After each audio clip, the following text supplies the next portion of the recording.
Now, if you or your kids play a musical instrument, chances are that you'll have experienced the stress of an exam, trembling your way through a few prepared pieces, theory questions and those dreaded scales. Of course, the endless scales. Now, the organisation responsible for those music exams, the Australian Music Examinations Board, is celebrating its centenary this year, 100 years of awful exams. What a terrible thing to celebrate. Its CEO is Bernard Depasquale, and he joins us in the studio. Bernard, good morning. Good morning. I only half mean that. Do you play? I play piano. And what do you remember of your first exams? I got nervous about my exams, but I enjoyed them. And so not for everyone is it a stressful experience. And I think you have to think about, for the child that does find it very nerve-wracking and stressful, the great achievement of doing that successfully is hugely confidence building for them. That's true. Tell us about the exams and why they're necessary and what the child gets beyond that exam.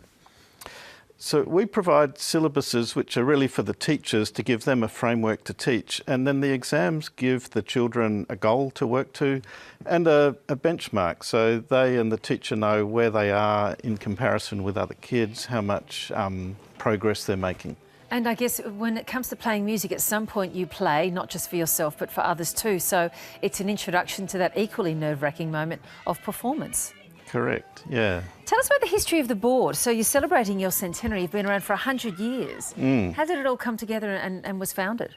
So it came together through the universities who saw the need for a sort of what they called then a public examination system, started with the University of Melbourne and Adelaide, and then all the other states joined in, and as is often the way, New South Wales joined last in 1918. Why is that often the way? Why is that the way? New South Wales think they're...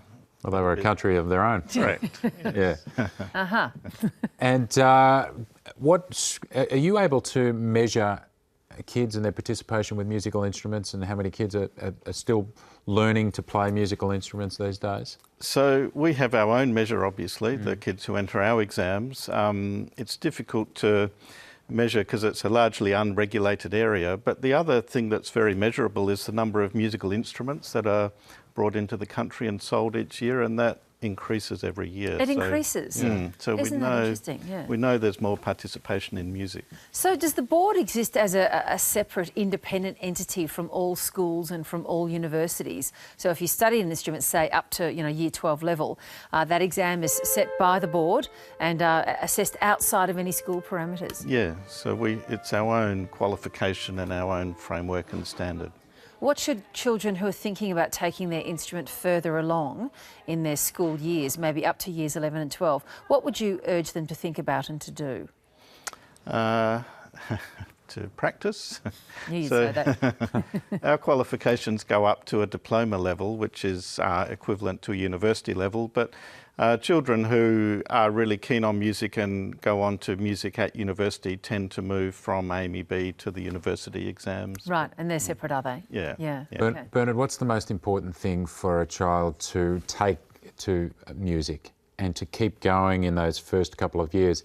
Is it the teacher or is it the parents? That's a good question. I think children, you might be familiar with the Suzuki method. Yes. And the parents are integral to that method. They come to the lessons, they practice with the kids, and that's one of the reasons that method is so successful. And so I think parental involvement is really important, but the teacher is key. The teacher has to instill a love of music for the child. And Yeah. Is it too late for us to learn piano? Never too late to learn. I want to go back to saxophone. I did saxophone for a year. Did you? Yeah. It's a great thing to go back to. I stopped it because I got I listened to people who said I look like a dog carrying a. It's one of the great regrets of my life. Exactly, and you can't. I love that. Exactly. You're playing the tenor saxophone. I think it's invariably true, isn't it, that what young people say to other young people about playing musical instruments is wrong.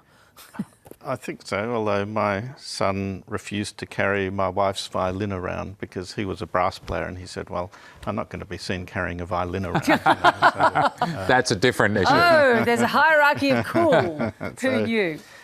Yes, but what I've had a lot of people come up to me and say, I really regret never learning music, but I've never had anyone come up to me and say, I regret learning. Yeah, that's right.